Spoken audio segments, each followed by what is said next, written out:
صباح الخير، ازي حضراتكم؟ ايه الاخبار؟ كله تمام؟ في اوقات كده ببقى يعني صاحي، ببقى شفت حاجات محتاج اتكلم فيها او محتاج احاول ان انا افيد الناس بيها يعني خلال شغلي يعني. آه الاستثمار في الكورة، الاستثمار في الكورة ليه ادوات وليه مبادئ وليه معاني كتير قوي وليه اوجه كتير قوي، وفي اكتر من عنصر. هو عنصر المدير الفني، هو عنصر ولي الامر، هو عنصر اسم النادي، آه وعنصر النتيجة بقى اللي انت هتديها لي ايه. تمام؟ فانا ممكن انت بتديني سلعة، بتديني فلوس عشان استثمرها لك واعمل منها حاجة كويسة، وفي نفس الوقت ممكن يكون في ماركتينج او تسويق او كده. فاحنا الكلام هيبان في اللي جاي ان شاء الله، عشان بس محتاج ان انا اوضح من خلال شغلي حاجات مهمة جدا في الموضوع يعني. احنا امبارح في زد 2006 احنا كان عندنا الاسماعيلي، والحمد لله كسبنا 3-0 الحمد لله. فرقة الاسماعيلي دي انا شفتها من السنة اللي فاتت، كانت بتلعب الزمالك في اسماعيلية وانا كنت موجود في الماتش دوت. وفرقة الاسماعيلي فرقة هايلة جدا، عملوا جيم كبير قوي على فرقة الزمالك، وفرقة مميزة جدا جدا فيها عناصر هايلة هايلة هايلة. احنا في نادي زد بنشتغل بكل الادوات، عندنا التزام، عندنا تطوير، عندنا سماع لكلام المدير الفني وتنفيذ تعليماته، عندنا مدربين بتنفذ تعليمات رئيس قطاع. الموضوع واخد شكل مختلف، عندنا ثقافة، عندنا موضوع تاني خالص بخلاف الشغل الفني. تمام؟ احنا امبارح كسبنا الاسماعيلي بشغل في الملعب، بشغل فني في الملعب، والموضوع الحمد لله احنا قدرنا نوصل ان احنا بقى هدفنا البطولة في كل مرحلة سنية بشغلنا. طيب ايه الفرق؟ رغم ان العناصر الفنيه هنا هم شكل العناصر الفنيه في الاسماعيلي، العناصر الفنيه بتاعت زد نفس العناصر الفنيه، شكلهم هم شكل بعض، وانا شفت الاسماعيلي من سنه. الفرق هو المعنى الحقيقي للاستثمار، وانا مش بتكلم استثمار فلوس، انا بتكلم فلوس ده على المدى البعيد بالنسبه لاستفاده النادي من اللاعب. انا بتكلم عن الاستثمار في التطوير، ان انا اطور ازاي عشان اوصل للنقطه اللي انا عايزها. فاذا احنا الحمد لله وصلنا لمرحله فنيه ومعنويه، وشخصيه اللعيب في زد بقى ليها وضع مختلف، ان انت بقى هدفك البطوله، ما بقاش هدفك انك تكسب اهلي وزمالك، وزمالك هم مقاولين او اسماعيلي، مع احترامي الكامل، ولكن هو قدرنا نوصل شخصيه اللاعب هدفه البطوله. طيب ده كلام جميل جدا، بس قبل ما نوصل لهدف البطولة هو بنوصل لهدف بناء شخصية اللاعب. بناء شخصية اللاعب هو التطور الفني السريع، هو الالتزام الأدبي والالتزام الفني، وهو كمان تطوير الصفات الشخصية. يعني ان احنا بنحاول نطور اللاعب في تعاملاته، في اخلاقه، في تعليمه، في لغته، في حاجات كتير قوي قوي هي بتساعد على بناء الشخصية. فانت بالتالي ما بتهابش من الخصم مهما يكون اسمه في مصر عندنا يعني. تمام؟ دي النقطة الأهم عشان تقدر توصل بشخصية اللاعب اللي يقدر ينفذ لك اللي أنت عايزه. جميل؟ طيب ننزل لمرحلة تانية، أو قبل يعني عايز أقول برضو نقطة مهمة قبل ما أوصل للمرحلة التانية من الاستثمار، وهو اللي أنا عايز أتكلم فيها أصلا، بس أنا واخد الموضوع خطوة بخطوة عشان نوصل لنقطة معينة، ألا وهي إن طب فرضا إن أنا كنادي او انا كمنظومه ما عنديش نفس المعطيات اللي انا اقدر اعمل بيها في المنظومه بتاعتي كماديات، كحاجات كتير يعني. برغم ان في انديه بتبيع لعيبه ناشئين لفرق درجه اولى بمبالغ، وما بيتصرفش على قطاعات الناشئين برضه. وقطاعات الناشئين عشان تحاول توفر مصاريف القطاع، فبالتالي بتبيع اسم فرقه او اتنين او تلاته عشان ياخدوا فلوس ويصرف القطاع، يصرف على نفسه. جميل؟ طبعا ده مبدأ خاطئ، لان انا شايف خاطئ من الانديه. يعني الانديه لو صرفت على نفسها هيكون افضل بكتير جدا، وهيكون العائد افضل. طيب لو بقى مفيش المبدأ او الفكر ان ممكن يحصل كده. انا هقول لك على حاجه، احنا مش عايزين نرجع نقول الاختبارات وان احنا ازاي نعمل اختبارات بفلوس وكلام من ده. مش عايزين نتكلم في القصه دي خالص. تعال نتكلم في ان انت ازاي يكون عندك ابنك تصرف عليه بشكل صح عشان يبقى لعيب كويس ويقدر ان هو يتطور فنيا. اول حاجه لازم اللعيب ده يكون على خلق، على تربيه، على تعليم، ثقافه. الحاجات دي مهمه. طب انت عايز توصل لايه؟ عايز اوصل ان مثلا، مش عايز اقول ان في كلمه استثماري، مش عايز الكلمه دي، انا ما بحبهاش، بس انا عشان هو الدارج يعني. النهارده في مثلا في فرقه سيراميكا 2006 مثلا، فرقه سيراميكا 2006 امبارح كسبت المقاولين العرب. المقاولين العرب دي فرقه بقى لهم حوالي 10 سنين مع بعض، وفرقه انا بعتبرها فيها عناصر فنيه مش تلعب منتخب مصر، ده فيها عناصر ممكن تلعب منتخب العالم في سنهم. طب ايه اللي حصل؟ في حاجات بتحصل مع ان السن بيكبر والتطوير الفني، مع احترام الكامل لكل المدربين، ولكن اوقات الجرعات الفنيه ما بتكونش على مستوى التطور الفكري للاعب. لما يكون كويس في المرحله السنيه دي لازم يكون التطوير قوي بكل عناصره، ومش عايزين نبدا نخوض في العناصر، بناخد الموضوع من الخارج. ففرقه المقاولون العرب ان هي تتعادل مع فرقه هتتغلب من فرقه سيراميكا اللي هي 2006، اللي انا مش هقول استثماري، ولكن هي بيع حق انتفاع للاسم لمجموعه من المستثمرين. ولكن دول مش مستثمرين، دول اولياء امور عندهم ولادهم يصرفوا عليهم، بيتعلموا كويس، معاهم لغه. اعرف الولاد دول من، انا شخصيا اعرفهم من زمان. جابوا مدير فني طورهم، اشتغل عليهم. هنا بقى الاستثمار الناجح، او هنا الشغل الناجح. الشغلانه محتاجه مديرين فنيين يقدروا يعملوا شغل محترم مع اللعيبه، والمنظومه محتاجه لعيبه عندها ثقافه وعندها تربيه وعندها لغه وعندها طريقه تعامل وعندها حاجات كتير قوي لتنميه المواصفات الشخصيه.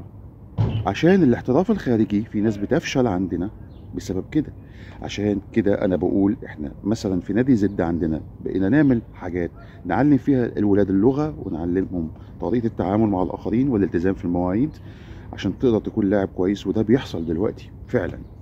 فبالتالي انت كسبت شخصية اللاعب اللي تقدر تحقق لك بطولة او يقدر يشرفك في الاحتراف الخارجي، ويبقى ده نوع من انواع الاستثمار. النوع التاني زي ما قلت لحضراتكم ان احنا مجموعه اولياء امور معانا فلوس ونقدر نشتري حق انتفاع اسم نادي كبير عشان نلعب بولادنا جمهوريه.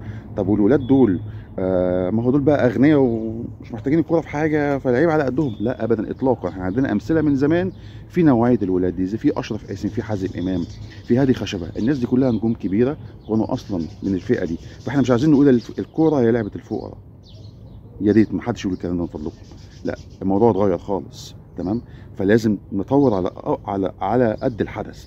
فانت محتاج، لو انت راجل على قد امكانياتك، الدنيا مش عاليه قوي، انت ممكن زي ما انت عرفت مخطط الاحمال وعرفت بتاع الجيم اللي بتروح تزود ابنك عنده، وعرفت المدير الفني البرايفت اللي انت بتروح له، كل الحاجات دي انت عرفتها وبتصرف فيها. اصرف كمان 50 جنيه في الحصه لمدرس الانجليش، ابو 50 جنيه عشان تعلم ابنك انجليزي كويس. ما تعملش مشاكل في البيت علشان تخلي ابنك قاعد في مكان كويس امن اجتماعيا. تمام. فبالتالي اللعيبه بتكتسب ثقافه. احنا في زد لو في لعيب مش ملتزم ادبيا بيمشي، في لعيبه مشيت ومدفوع فيها فلوس. تمام. فانا عايز ارجع بسرعه واقول ان النهارده لما يكون في منظومه صرفت، حتى لو كانت منظومه اولياء امور اشتروا انتفاع اسم نادي وصرفوا عشان يشتغلوا مع اولادهم، وجابوا مدير فني اشتغل كويس، طور كويس. انا شفت فرقه سيراميكا 2006 اتعادلوا مع الاهلي، كسبوا المقاولين. شفتهم في دجله، عملوا جيم هايل، اتغلبوا 2-1. عملوا جيم هايل، فرقه بتلعب 90 دقيقه، المدير الفني محفظهم يقفوا ازاي ويشتغلوا ازاي، واللي معهوش كده بيتحرك ازاي، بينفذوا. انا شفت هذا الكلام. مش بس كده، وكمان كانوا متفوقين على الزمالك 2006 والزمالك اتعادل معاهم. فمحمد ثابت المدير الفني عامل شغل محترم جدا جدا، ولازم اخصه بالذكر طبعا، علشان هو عمل شكل للموضوع اللي الناس بتقول عليه استثماري. لا، موضوع انك ازاي انك هتديني ايه وتطلع لي ناتج ايه. فطبعا بتمنى له التوفيق. فده معناه ان الانديه الكبيره اللي في الدوري الممتاز ما بقتش عارفه قيمه تيشيرت النادي وتيشيرت التاريخ. ان النهارده بقى اي حد، مش اي حد، بقت الناس اللي تستثمر كويس وبتصرف كويس وتجيب مدربين عندهم وعي فكري ووعي فهمي ووعي فني بيحققوا نتائج وبيكسبوا الفرق الكبيره اللي في الدوري الممتاز. فاذا الموضوع محتاج نظره، محتاج رؤيه. لان لو انت معتمد على ان انت عندك المواهب، فالمواهب دي من غير تطوير هيجي وقت معين ومش هيحصل فيه تكمله. بالتالي احنا محتاجين مدربين اكفاء، مش شهادات بناخدها وبنتصور معاها. محتاجين ادارات تساعد المدربين على تطوير اداء اللاعبين. محتاجين لعيبه على خلق، على تربيه، على لغه، على تعليم. لو انت فقير، اسف يعني، تعليم مجانا، هتلاقي مدرس محترم جدا جدا ودول موجودين لغايه يوم القيامه، موجودين. ربنا يرزقك بالناس اللي تربي ابنك كويس، انما ابنك ما يقعدش في استراحه النادي وما يكونش بيروح المدرسه.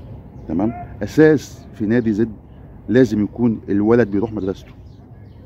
انا برضو مش عايز انسى اكاديميه ترانسفورما، كابتن محمد عنتر وكابتن ايمن مجدي وكابتن احمد مجدي. دول عملوا طفره. دول عندهم قطاع اشتروا اسم اسوان 2008 ودخلوا جمهوريه وماشيين كويس وعاملين نتائج كويسه، بيتغلبوا بيكسبوا بيتعادلوا. في تطوير، في شكل محترم عاملينه. وكمان الناس المحترمه بتوع بلاك ستارز اللي اشتروا اسمه اسوان 2007 عاملين شغل كويس قوي وجايبين مدربين كويسين قوي وعاملين طفره فنيه. وبرضه ماشيين بيكسبوا يتعادلوا يكسبوا يتغلبوا، يعني ماشيين في المنظومه. ده معناه ان الشغلانه هي انك ازاي تطورني فنيا ونجيب من المتخصصين اللي يقدروا يعملوا طفره فنيه. فيا ريت الناس اللي بتقود الاسماء الكبيره في الانديه الكبيره في مصر يا ريت تنتبه شويه للموضوع دوت، او يجيبوا ناس مستثمرين في الكوره بيفهموا في الكوره ان هم يستثمروا صح، مش موضوع ماده، ويسيبهم يسوقوا الموضوع عشان بس نحفظ الاسماء التاريخيه في الكوره. يعني ان الموضوع دخل في حته تانية خالص. فالشاهد من الموضوع ان انت كاستثمار بقى، اللي الناس بتقول الاستثمار، لا، محدش يكلمني على الاستثمار اللي من نوع تاني والنوع الرخيص، اللي هو المتاجره باحلام الناس واللي هو المتاجره باحلام اولياء الامور. وانت كولي امر، انت لو ابنك مش لعيب كوره يا ريت يلعب لعبه تانية، يا ريت ساعده في كده ان هو يلعب لعبه تانية، يمارس رياضه في لعبه تانية، ممكن يتفوق في لعبه تانية. يا ريت تشتغل على كده. بلاش تزاحم في حاجه انت مالكش فيها، بلاش تسلم نفسك لحد يضحك عليك. احنا في زد منعنا الباصات اللي بتيجي معبيه لعيبه من الارياف وكلام من ده في الاختبارات او غير الاختبارات. في زد ممنوع لعيب ينزل الملعب الا بقرار من كابتن علاء نبيل. في زد ما فيش لعيب بيخش المنظومه الا عن طريق لجنه الكوره. ما ينفعش حد يكلمني بالتليفون يقول لي والنبي لو سمحت انا ابني لعيب كويس ممكن تكلم لي الكابتن الفلاني ينزلوني الملعب. ممنوع اصلا. في سيستم احنا شغالين بيه. فانت النهارده عايز تخلط كل الامور على بعضيها ليه؟ لا، انت افصل الامور وشوف ابنك كويس. تمام؟ احنا لما جينا اتكلمنا واتعمل ويب سايت ان اللعيب اللي انت اعمل فيديو لنفسك واعرضه على صفحه زد علشان خاطر نشوفك. الحاجات دي كلها مش كلام وخلاص. الحاجات دي كلها فيها ناس بتشوفها فعلا وبياخدوا مواعيد وبيجوا وكان فيه تنظيم. فالاستثمار احنا فاهمينه غلط. الاستثمار احنا فاهمينه غلط، ولكن اللي انا قلته ده هو الصح.